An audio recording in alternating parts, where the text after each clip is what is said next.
లాలించాలి పతి కౌగిలిలో వదిగుండాలి రెండు నీ కడలేనే లేవు వచ్చిన దారిని మరలి పొమ్ము లక్ష్మీదేవి పద్మావతిని ఎత్తి కొడుకు మాటలు అనగా పద్మావతియే లక్ష్మీదేవిని కుల్ల వినుపు మాటలు అని ఇద్దరు భార్యల మాటలు వింటూ శ్రీనివాసుడే సర్ది చెప్పగా స్వామి పలుకులు పలుకింపగా నావాడంటే నావాడని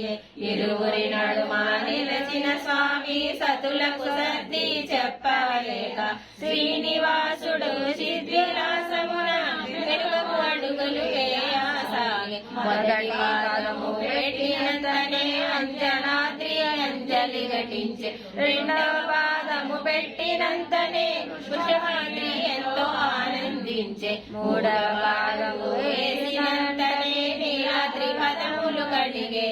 నాలుగవ అడుగు వేసినంతనే వృషభాద్రి గొడుగు పట్టే